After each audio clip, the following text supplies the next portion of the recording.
Well, it's great to have all of you with us today. My name is Chris. I'm one of the pastors here. And I tell you, I'm so excited about what's happening across all of our locations. If you're a guest with us, maybe wherever you're connecting from, maybe you've heard about this statement, one church right where you are. Well, right now, Tri-County Church, we have 7 different locations. In fact, our North Central location, which is the Mill Hall, Lock Haven area, this is our first ever fall kickoff with us. So I just want to shout out to everyone at North Central. It's awesome that you're part of the Tri-County family. Yeah. Our Grampian location, over the last several months, we've had just an incredible group of people getting ready the main auditorium space. They've been meeting in this kind of auxiliary space, and we've just been waiting to get that church back in their auditorium space. And so we've just had so many incredible people just giving of themselves to get that space ready. So this weekend, Grampian, I'm so excited that you're in your auditorium space. That's awesome. And I mentioned we have 7 locations. 6 of them we call campuses. They're like full-fledged campuses. But we have something kind of new. We call them launch sites. And a launch site is this. It's all about a group of people coming together with the intent, the goal to become a campus. And so a few months ago, we had some people come together, and God was stirring within their hearts, and I went up, and I met with them and their life group, and we launched our very first launch site up in Ridgeway. So everyone give a shout out to everyone in Ridgeway. Yeah. And here's the goal. Again, the goal is for them as a community. They want to reach and impact their local community. So every Sunday morning, they're meeting at a coffee shop. We're giving away free, great coffee. And people are just kind of keen into the message, and people are just coming in and out. It's just such an incredible opportunity, again, with the goal to impact every local community we can. And I just love what God is doing across all of our churches, because God is on the move. And so again, if you're a guest with us, just thanks for taking a step in whatever location you might be at. Maybe you're online, so whatever state or whatever country you're connecting from, we are one church right where you are. Well, we're kicking off this new series titled Elephant in the Room. There's just some things we just don't want to talk about. And in this series, we're just going to talk about those things. And here's the thing. This series is for every one of you. Whether I know you or I don't know you, this series is for you. No matter what stage of life you're in, no matter where you come from, whatever your belief system is, whatever you think about church. I mean, no matter where you find yourself, this series is for you. Like, I think most of our series impacts almost everyone, but sometimes we kind of dance into a subject matter that maybe is for this group of people or this group of people. But I'm just telling you, this series is for you. If you find yourself in a season of life where you're wishing to be a parent, expecting to be a parent, I mean, whether it's your first child, and some of you just think back to that moment, your first child. For some of you, you're in your 8th child, and you're just, you're yawning through the pregnancy, right? Like, no big deal. Whether you're in the parenting season now, if you're in it, and you know you're in it, because if you're in it, you are a professional taxi cab driver. You're just driving your kids everywhere as they drive you crazy everywhere. Maybe you're empty nesting. And if you're empty nesting, like, there's 2 emotions filling your house. On one side, you're cheering. You're like, yes, freedom, as you're crying, right? Like, I miss them. Or you're grandparenting, which is, yeah, cheer for the grandparent. Because grandparenting's the best age.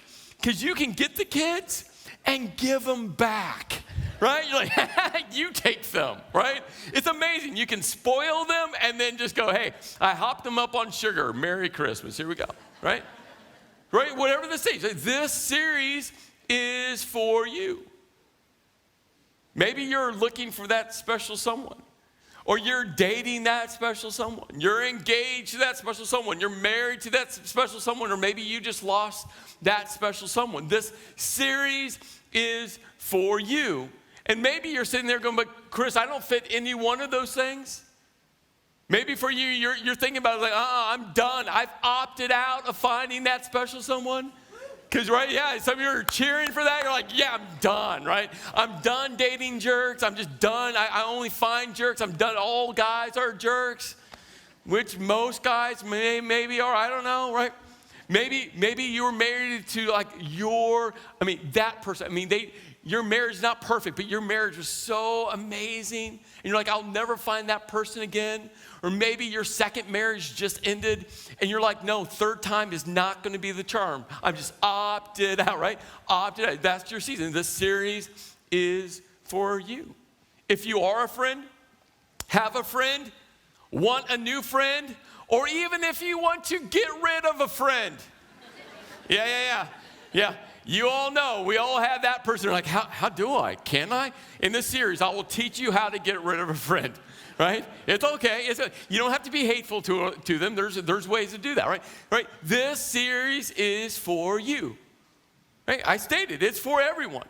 Because guess what? I got you all, didn't I? Like, you're somewhere in that range. And why? It's relationships. We all have relationships. And in all of our relationships, in all of them, we have at least one elephant in the room. Now, if you're like me, you have a whole herd of elephants in your room. In 1814, a guy named Ivan Krylov, he's a fabulist, a poet. He wrote this fable titled An Inquisitive Man, and it reads this. An inquisitive man was one day met by a friend who cordially hailed him. Good morning, my good fellow, and where do you come from? From the Museum of Natural History, where I've just spent 3 hours. I saw everything there was to see and examined it carefully. It was so astonishing that, honestly, I'm not clever enough to describe the half of it. Nature is certainly wonderful in her rich variety. There are more birds and beasts than I've ever dreamed of, not to mention the butterflies, dragonflies, and beetles. Some green as emeralds and others as red as coral. And there are many tiny little gnats, too. Why, really, some of them are smaller than the head of a pin. And of course, you saw the elephant. What did you think of him? I'll wager you felt as though you were looking at a mountain. Elephant? Are you quite sure that they have an elephant? Quite sure. Well, old man, don't tell anyone, but the fact is that I didn't notice the elephant. You see, when we take this fable and we apply it to our relationships, there's a reality for all of us. The reality is this. There's an obvious issue that we all are experts, and we absurdly ignore it, don't we? And here's the thing. When it comes to elephants in relationships, we are so good at seeing it in everyone else, aren't we? We see other people's elephants. If you've been to a family reunion recently, there's that one family member that everyone's talking about, that family member. Maybe it's the crazy uncle that everyone's talking about. But when you come to the family reunion, right, everyone ignores the crazy uncle. It's like, oh, yeah, we all love him until you all leave. Do you have a friend dating that person? And that person is just not good for your friend? I mean, you see it. I'm not saying that person is a bad person, but you know your friend, you know where they've come from, you know their past, you know what they're dealing with, and just who they're dating. They're just not good for each other. You see it, but your friend cannot see it. It's an obvious issue, absurdly ignored. Do you have a friend who has a child and your friend thinks that there's a halo on their child, and you know there's no halo, it's horns, right? But your friend thinks that their child is just perfect, no matter the age. There's not an age on this side, right? Obvious issue, absurdly ignored. And so in this series, we're just going to call out the elephants in all of our relationships. And this is critical because relationships are so important. Relationships in our lives are more important than how much money you make or don't make. Relationships are more important than your job satisfaction. Relationships are more important than you discovering and fulfilling the purpose in your life. Relationships are more important than your favorite hobby, that thing you love to do. Relationships are the most important component of all of our lives. You see, the quality of your life is intrinsically tied to the quality of your relationships. Study after study after study, as they look at emotional health and physical health, the quality of your life, right, intrinsically ties it to the quality of our relationships. Life expectancy goes up when quality of relationships are there. They found out that when you encounter an extremely stressful season of life, whether that stressful season is a day, a week, a month, or some of you have been in an incredible stressful season of life for over a year. I mean, it's just been one of those seasons. It just keeps going. And what they found is no matter what the season and what the stress is, how quickly you recover from that stress during that season is intrinsically tied to the quality of your relationships. Loneliness. And you can be lonely and surrounded by people. Loneliness has everything to do with the quality or lack thereof of your life. You see, our relationships are the most important component of our life. And what we know is this: when you have a healthy, vibrant relationship, there's attributes that seem to surface. Now, we're going to look at a few of these attributes, and this isn't an exhaustive list, and I actually didn't put them in some type of order. I think the first one on the list is the most important, but the rest of them are just some attributes. You could put other attributes here, and maybe you put different ones on the list, but we're going to look at a few, because when you're in a healthy relationship, these are the attributes that we feel, that we experience. Love, right? This is the greatest one. Our need to love and to be loved. And here's the thing, I mean, great movies, right, have this great love storyline. Great books have the great love storyline. And love is one of those things, when you experience it, you know it's there. Sometimes it's so difficult to describe, isn't it? It's like, oh, yeah, but when we feel it and when we love, there's just something about it. It's hard to describe, but we know when it's there. And when a relationship has love, right, it's in that healthy category. Peace.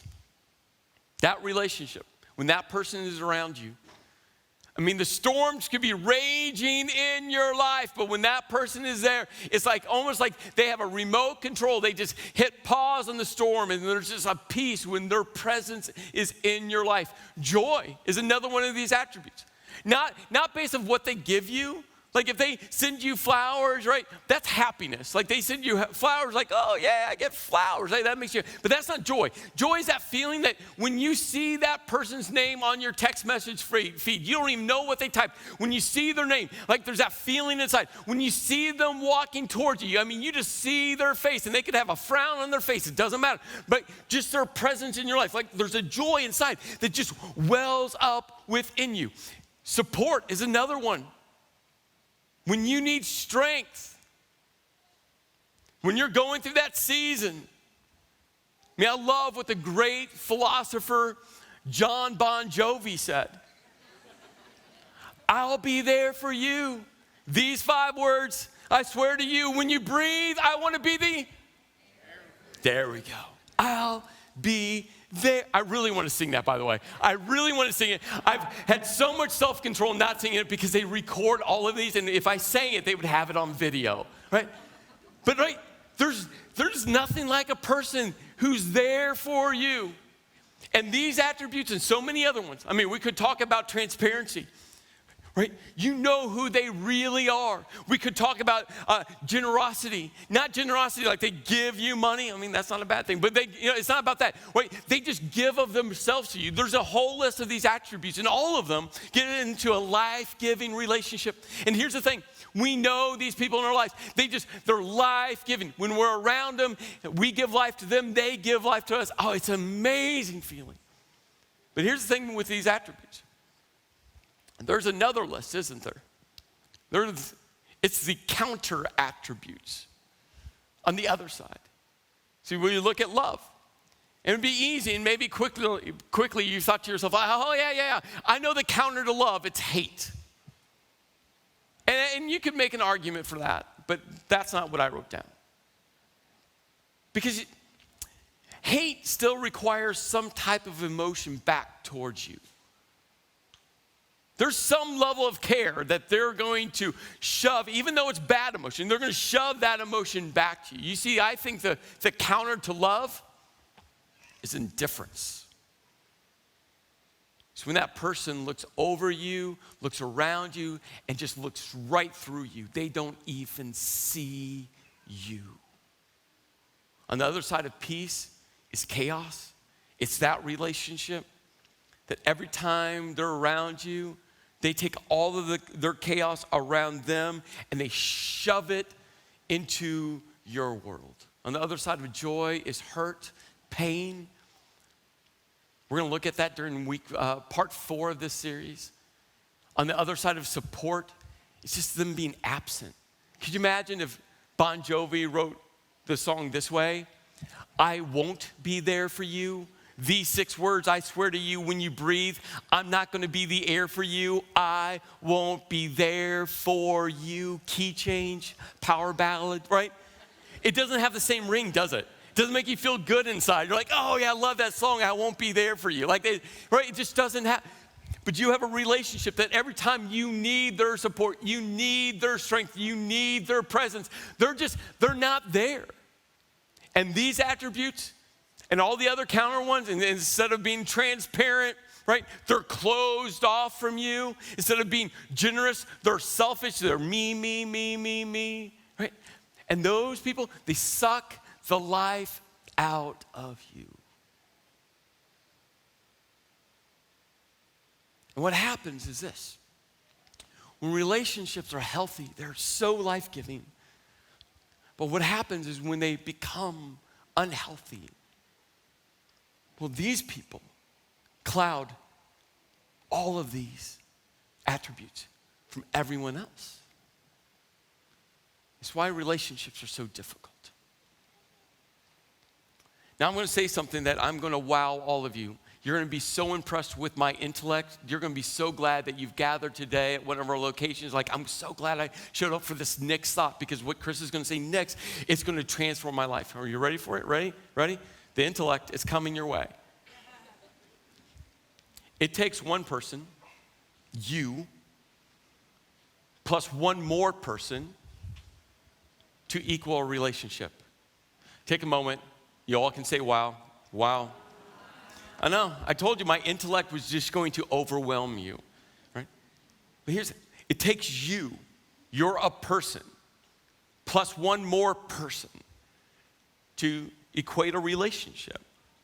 And right now on this earth, there's some 7.6 billion people and growing. Think about that number. I mean, it's just clicking away.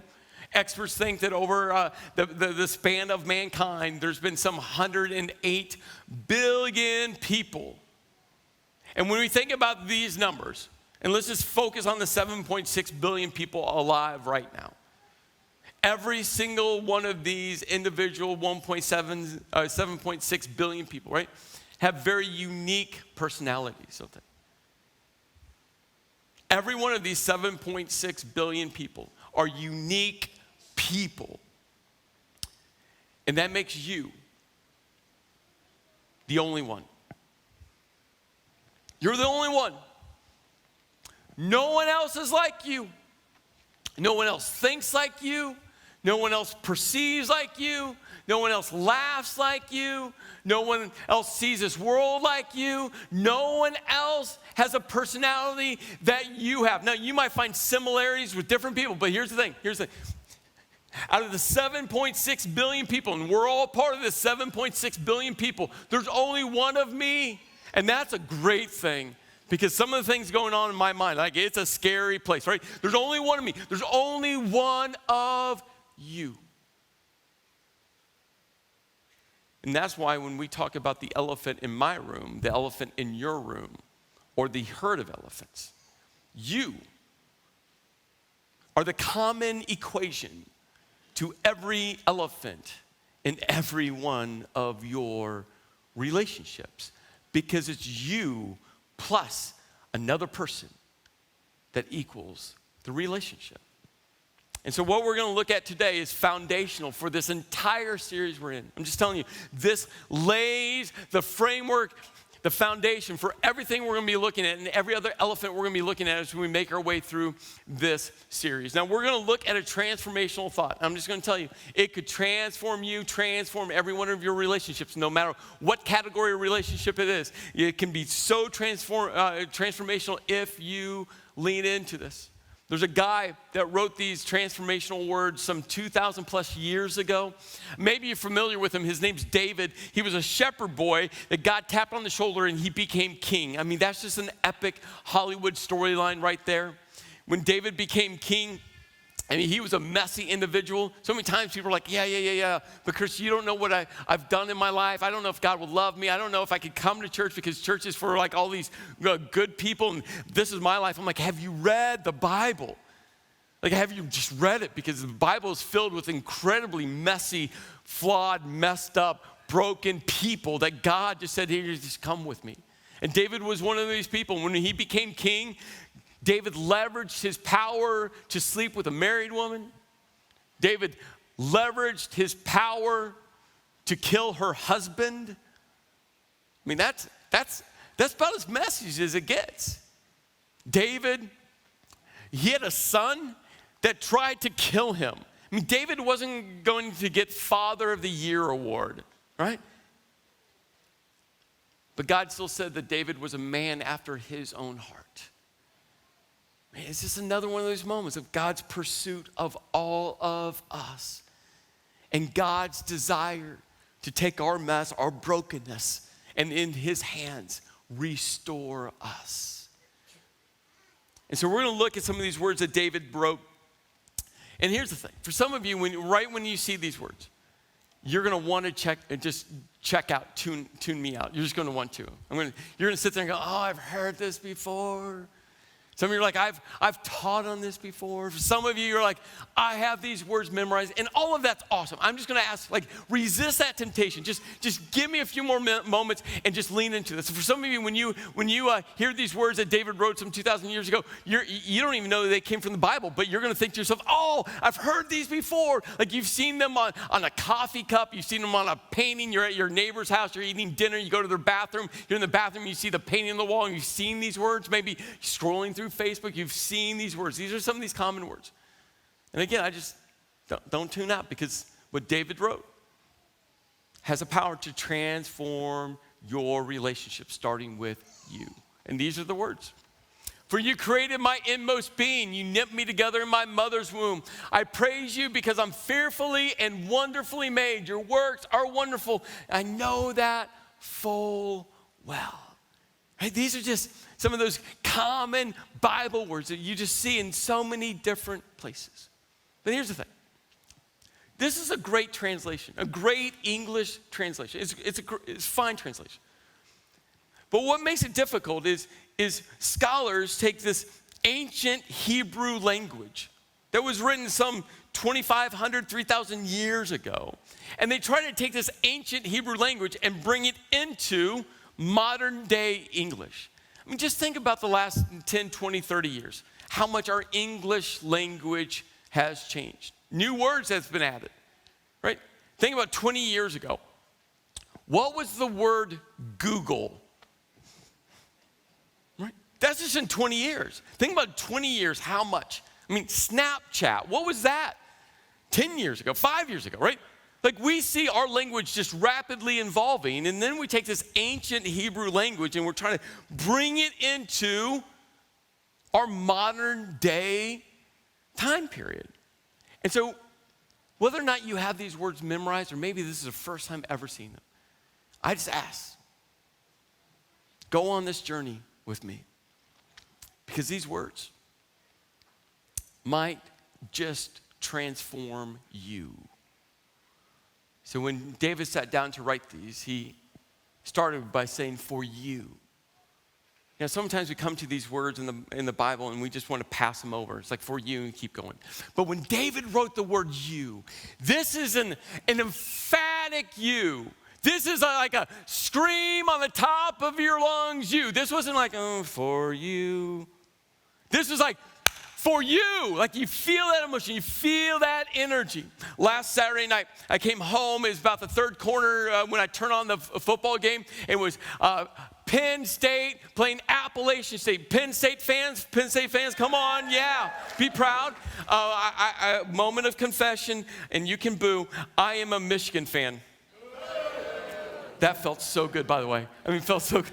My soul was just right. I'm a Michigan fan. So I turned on the game, and it was that period where Appalachian State was, they were coming back. And all of a sudden, they tied the game. They were beating Penn State, and I found myself as a Michigan fan. I just want you to know, full confession here. I, as a Michigan fan, was rooting for Penn State. I was. I was. Yeah, you can clap for that. A Michigan fan. You know why I was rooting for Penn State? Because I know how it feels as a Michigan fan. I know how it feels to lose to Appalachian State. I don't wish that on anyone. Right? The game goes into overtime, and then all of a sudden, the last play, right? They intercept in the end zone, right? I'm screaming at the TV. I'm like, yeah! I can't believe that I'm screaming for Penn State, but I am, right? Because I don't wish that on anyone. So when we come to these emphatic yous, I'm going to count down simple. We're going to practice together. Wherever you are, I just want you to emphatically say out loud as you can, you, right? It's an emphatic you. If you're watching online, if you're somewhere public, you better scream you, like scare everyone around you. That would be awesome, okay? We're going to practice 3, 2, 1, and I want an emphatic you, okay? Ready? Okay, 3, 2, 1, you. That was awesome, right? So that's what David's doing, like, for you. And then he writes, created my. Now, in the modern English, you've probably seen it phrased this way. You created my inmost being. And that's a fine translation. But it's not what David wrote. Not even close to what David wrote. It describes it well, but it's not what David wrote. When you go back to the ancient Hebrew, you know what David wrote? He said, for you created my kidneys. Could you imagine that on a mug or a painting? Right in your foyer, right when people walk into your house. For you created my kidneys? I'm not even sure which image you put with that, right? I'm not sure. But that's the ancient Hebrew word, it's kidneys. Because you see, in the ancient culture, they believed just like the mind was tethered to your heart, your thoughts were tethered to your heart. They believed that your kidneys were the epicenter of a person's emotion, the epicenter of a person's feeling, the epicenter of a person's personality, who they really are, what makes them unique. And David's sitting there, he's like, God, for you created my kidneys, my personality, what makes me unique. There's no one else like me. What makes me, God, you created that part of me, my innermost being. And then he writes, 3, 2, 1, yeah, right? Emphatically, God, you knit me together. God, you shaped me. God, out of dust, out of dirt, out of clay, out of nothingness, you brought this together, and you with your hand started to mold me, knit me, embroidered me, shape me. But then there's this other kind of connotation to this Hebrew word. Not only that God was doing the shaping in his mother's womb, but that God covered him. God protected him. God, while you were creating who I'm really and my personality, my emotion, my feelings, God, as you were shaping me out of nothing into someone so unique, you were protecting me. You were protecting me. And then he says, I praise 3, 2, 1, you, right? Emphatically. He goes, God, I'm worshiping you. I'm giving you all the praise. And in our modern English, it reads, because I'm fearfully and wonderfully made. Again, a great translation. But when you go back to the original Hebrew, right, the ancient language, how it literally reads, it's so cool, I love this. It reads this, for I am awesomely wonderful. Like I want a t-shirt that just says awesomely wonderful on it. It would just be awesome. And you might be thinking, well, Chris, how does it go from fearfully and wonderfully made to this word awesomely? Well, this Hebrew word is yareh. Yareh can be translated fearfully. It could be translated awesomely. But the whole idea behind yareh is this. When you, as a human being, are in front of the most holy, high God, when you, as a human being, encounter a perfect, all-powerful, all-knowing, love unending, grace extending, creator, Father, when you're in front of the Most High God, you are in fear, not because you think He's going to strike you down with lightning, but because you're in the presence of God. You're in reverence of God. You're in awe of God. And David's like, I praise you. And this statement might feel arrogant, it might feel prideful. It's like, really, you can do that? Like, man, I'm awesome, I'm wonderful. Yeah, you can when you're giving God the praise, when you're looking at God saying, God, you created me. You created my inmost being. You knit me, you shaped me, you molded me, you protected me. God, I'm in front of you as creator, and when you made me, I am awesomely wonderful. Why? Because God, you are. So many times, we as human beings, right? We just tear down who we are. It's amazing. If you have straight hair, you know what you want? Curly hair. If you're tall, you know what you want to be? Shorter. If you're skinny, you know what you're trying to do? Put on weight. I wish I had that problem, right? If you're outgoing, you wish you could tone it back. If you're really shy, you wish you had some more. We spend all this time wishing we were someone different. And what we need to do is embrace that God created you unique. He created you awesomely wonderful. And when He created you, He broke the mold. No one else will ever be like you. And David was like, God, I just give you the praise. Because when you made me, God, you made me awesomely wonderful. And then He wrote, your works are wonderful. God, your pursuit, your purpose is wonderful. And He ends by saying, my soul knows it so well. And for some of you, you're not sure about God.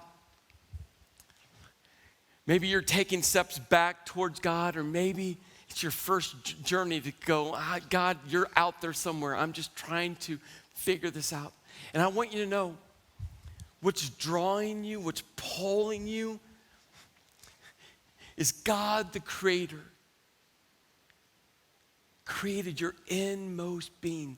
His fingerprints are all over you, the core of who you are. And that's why David wrote, my soul knows it. That drawing, that pulling, that wondering, that questioning is God's fingerprints on your life. Because the Creator has His fingerprints all over you. You see, you are different. And everyone is different than you. And we get that, don't we? I mean, we get that. But you know what we do in our relationships? When someone doesn't think like us, when someone doesn't respond like we think they should respond, when someone doesn't act like we think they should act, someone doesn't engage in our relationship like we think we should engage. I mean, we know every single person is different than us. but then we expect everyone to think like us, respond like us, engage like us, right? We just expect. We're like, well, why didn't you? I mean, especially if you've been married, are married, you just know. Like there's times like, well, why didn't you know I was thinking that, right? And your spouse just stares at you. Because I'm not in your mind. And I'm just telling you, the more we realize how unique we are, because God has only created one of you, one of me, the more we realize how different we really are, and we embrace that and stop expecting everyone else to think and act and respond just like us, because they're not going to, because guess what? You're not like them.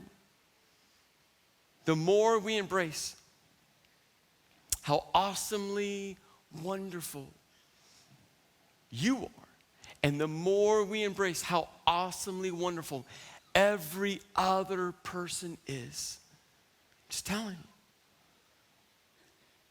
it's going to transform relationships. Over this series, we're going to look at 5 different specific elephants in this series. The first one is personality. I mean, who you are. I mean, at the innermost, in your kidneys, right? You're never going to think about kidneys again, ever. You're going to open up a can of kidney beans, making chili, and you're just going to think about it. It's going to be a weird thought in your head, right? And every one of these parts, well, each one of these elephants starts with the letter P. And this is what I love about this. A few of you are just going to ignore this. You're going to forget that I even put this up there. For some of you, this is going to drive you crazy for the next 5 weeks. You're going to try to figure out every one of these words. You're going to come up to me and go, is it? I'm just telling you, you're not going to guess next week. I'm just going to tell you, you're not going to guess next week. But this is a good one, by the way. I'm going to give you a hint. But we're going to fill in every one of these boxes. If you happen to get all of them right, if you guess, I mean, not when we're in week 5 and you're like, hey, see, Chris, I got them right. No, if you get them right this week, I promise you, I will have someone buy you a cup of coffee. How's that? It's a great deal, great deal. But next week, we're going to take this foundational piece and stare at the second elephant that's in every one of our rooms. I'm telling you, it's in every one of our rooms.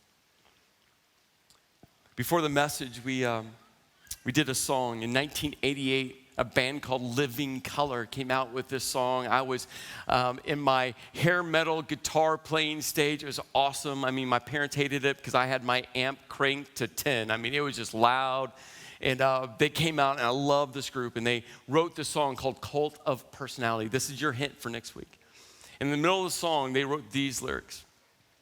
Neon lights, Nobel Prize. When a mirror speaks, the reflection lies. He won't have to follow me. Only you can set me free. I sell the things you want to be. I'm the smiling face on your TV. Oh, I'm the cult of personality. There's something within us that knows how God has uniquely designed us. And then we want to be someone different. I got invited to a gathering of business and organizational leaders in Du Bois this week. It was a great opportunity that someone said, hey, why don't you go? Here's some tickets, why don't you go? And I knew that I was going to walk into a room filled with a bunch of people I didn't know. I just knew that. And I'm an introvert. My personality, I'm just an introvert. And people go, you're an introvert. You talk in front of all these people. I just want you to know, for an introvert, this is the safest place to be, right? It just is. I know that might sound weird for you, but if you're an introvert and you communicate, you know, like this is like safety up here. But I was walking in a room where I knew no one. And this is what I started to do. I had this conversation go into my mind. I wish I was like. And I started to fill the blank with people's names, real people's names. I wish I was charismatic like. I wish that when I walked in a room and I didn't know anyone, I wish I was that personality like, and I filled in, I gave these blanks names. I wish I was like, that could connect with everyone. I wish that I could network like, and I filled in the blank. The entire time I was walking, because all of my insecurity, I kept on saying, but I wish.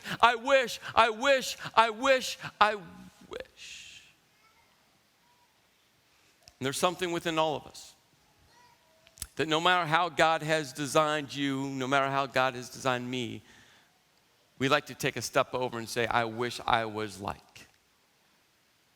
And that's where we're going next week, part 2 of Elephant in the Room.